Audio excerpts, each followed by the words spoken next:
ایک وظیفہ ہے، بڑا زبردست وظیفہ ہے، جو اس عمل کو کرے گا نا اللہ تعالیٰ اس کو عجیب و غریب مال عطا فرمائیں گے، اور مالی اعتبار سے کبھی بھی وہ پریشان نہیں ہوگا، مالی اعتبار سے کبھی بھی پریشان نہیں ہوگا۔ ایک بزرگ کے پاس میں بیٹھا ہوا تھا، وہ یوں کہہ رہے تھے کہ بیٹا میں نے 35 ملکوں کا سفر کیا، نہ میں نے 1 روپیہ خرچ کیا، نہ 1 روپیے کا کسی سے سوال کیا۔ میں نے کہا حضرت کیا کرتے ہو؟ بولے یہ وظیفہ کرتا ہوں۔ میں نے کہا اچھا۔ میری مدینہ منورہ میں پڑھائی چل رہی تھی، میرے شیخ نے جب میری پڑھائی ختم ہوئی تو ایک ڈائری لے کر آئے، قلم لے کر آئے، مجھے کہا بیٹا لکھ یہ وظیفہ۔ میں نے لکھ لیا، اور طے کر اس کو کبھی ناغہ نہیں کرے گا، اللہ مالی اعتبار سے کبھی بھی تجھے کسی کا محتاج نہیں کرے گا۔ میں نے لکھ لیا، حضرت نے لکھایا، میں نے لکھ لیا۔ پھر ایک بات کہی تھی کہ بیٹا یہ وظیفہ بڑا زبردست ہے، لیکن بے طلبوں کو مت بتانا، جس کے اندر طلب ہو اور جو اس کی قدردانی کرتے ہو اسی کو بتانا۔ پھر میں جب ہمارے یہاں آیا، کچھ لوگ میرے پاس آتے، مولانا ہم بڑے پریشان ہیں مالی اعتبار سے، حالات میں کوئی وظیفہ، تو الحمدللہ میں یہ وظیفہ بتا دیتا، اللہ تعالیٰ ان کو بہت نواز دیتے، عجیب و غریب نواز دیتے، اور عجیب و غریب اس پر تجربہ ہے، اور کئی اللہ والوں کو میں نے دیکھا وہ یہی وظیفہ پڑھتے ہیں۔ پھر ایک بار تو میں بڑا تعجب میں رہ گیا کہ یہ وظیفہ کسی اللہ والے کا، کسی شیخ کا بتایا ہوا نہیں ہے۔ ایک صحابی نے ہمارے نبی سے کہا تھا کہ پیارے نبی جی دنیا نے مجھے چھوڑ دیا ہے، یعنی میرے پاس کچھ ہے نہیں۔ اس وقت ہمارے نبی نے یہ وظیفہ دیا تھا اور یوں کہا تھا کہ آپ فرشتوں والی تسبیح کیوں نہیں پڑھتے، اور یہ بتایا تھا تسبیح سبحان اللہ و بحمدہ، سبحان اللہ العظیم و بحمدہ استغفر اللہ، اللہ اکبر کبیرہ، سبحان اللہ و بحمدہ، سبحان اللہ العظیم و بحمدہ استغفر اللہ۔ پیارے نبی سے وظیفہ سنا، راوی فرماتے ہیں کہ پھر ایک مدت تک وہ نظر نہ آئے، جب دوبارہ نظر آئے تو انہوں نے بتایا جس کا خلاصہ یہ ہے اللہ نے مجھے اتنا نواز دیا ہے کہ میں بتا نہیں سکتا۔ یہ عجیب و غریب وظیفہ ہے۔ ایک شخص مجھے کچھ وقت پہلے نوساری میں ایک جگہ ملے، سید تھے، مجھے کہنے لگے مولانا کچھ وقت پہلے آپ ہمارے گھر آئے تھے، آپ نے ایک وظیفہ بتایا تھا، میں نے آپ کو اپنی پریشانی بتائی تھی، آپ نے ایک وظیفہ بتایا تھا، الحمدللہ 2 دن سے میں نے شروع کر دیا ہے۔ میں نے کہا یار میں نے بتایا تھا 3-4 مہینے ہو گئے، آپ نے 2 دن سے شروع کیا۔ مولانا آپ کو نہیں معلوم، آپ بتا رہے تھے پردے کے پیچھے سے میری بیوی یہ وظیفہ سن رہی تھی، اللہ کی شان اس نے پابندی سے کیا، ابھی اس کے 36 لاکھ روپے آ رہے ہیں، تو میں نے بھی شروع کر دیا۔ میں نے کہا یار آپ عجیب آدمی ہو۔ میں نے کہا 36 لاکھ روپے کہاں سے آ رہے ہیں؟ کہا وہ وارثے کے آ رہے ہیں۔ تو میں نے کہا ابا کو مارنے کی نیت سے تو نہیں پڑا تھا یہ وظیفہ؟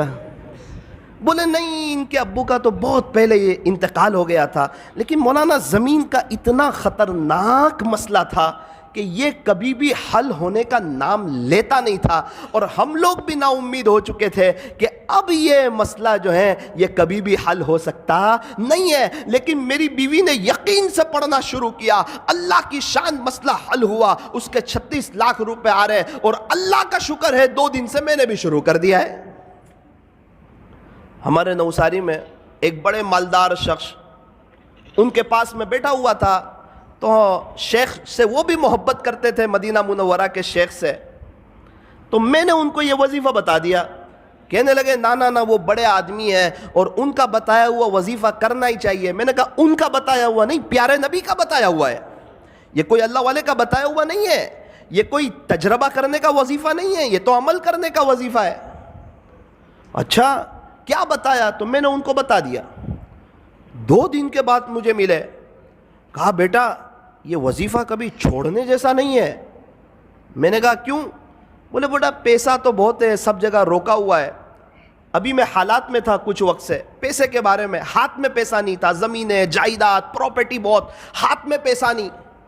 تو میرا بڑا بیٹا میرے پاس آیا اور یوں کہنے لگا ابا بہت پہلے آپ کے 70,000 روپے میرے پاس تھے، وہ ابھی آپ لے لو 70,000۔ بولے، میں نے بولا پھر؟ بولے اب کبھی یہ وظیفہ نہیں چھوڑوں گا۔ اللہ اکبر کبیرہ۔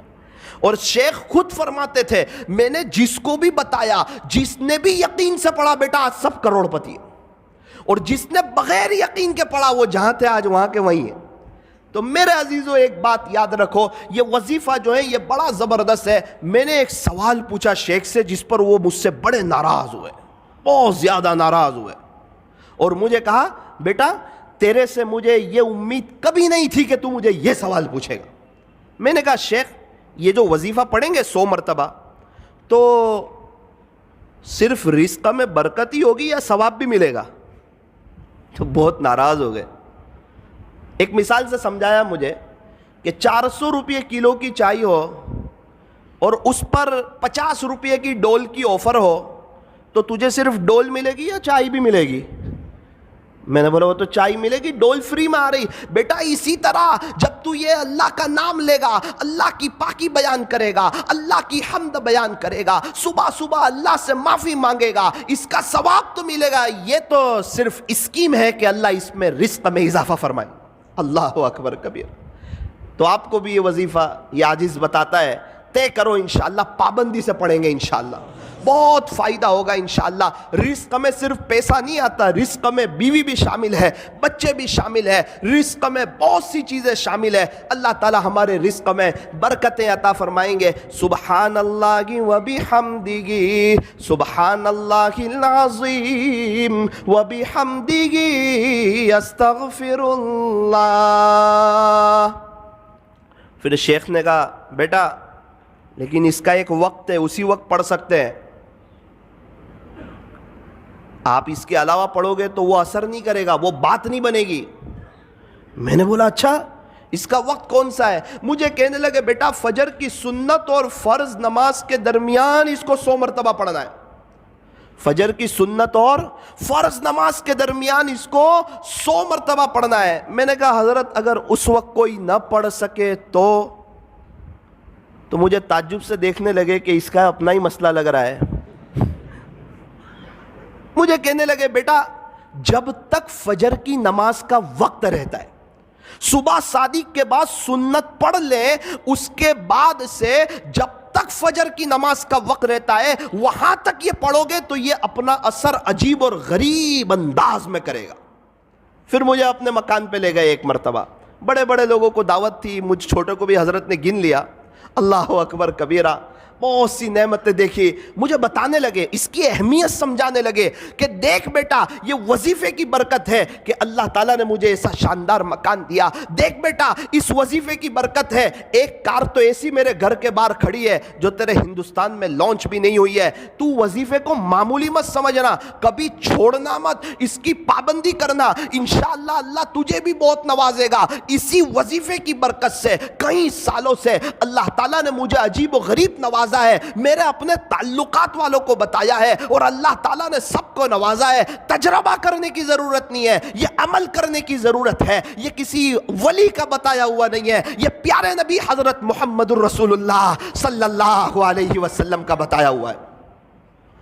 میں نے حضرت کے ساتھ دبئی کا سفر کیا، حضرت تو 5 اسٹار ہوٹل میں ان کے ساتھ ٹھہرنا ہوا، کیا شکریہ ادا کر رہے ہیں، الحمدللہ الحمدللہ الحمدللہ، کھانا کھا رہے ہیں شکریہ ادا کر رہے ہیں، شیپ میں بیٹھے ہوئے شکریہ ادا کر رہے ہیں، اللہ کی نعمتوں پر شکر شکر شکر۔ میں نے حضرت کے گھر دیکھا، الحمدللہ الحمدللہ، کھجورے کھا رہے ہیں الحمدللہ، قہوہ پی رہے ہیں الحمدللہ، اور ان کو چکن وغیرہ تو جلدی سمجھ نہیں آتی، ان کو تو مٹن وغیرہ چاہیے۔ تو خلاصہ یہ ہے جو بھی کھا رہے ہیں اس پر اللہ کا شکریہ ادا کر رہے ہیں۔ مجھے وہ بزرگ والی بات یاد آئی کہ واقعتاً اللہ نے ان کو نوازا ہے اور یہ شکر کر کے اللہ تک پہنچ رہے ہیں۔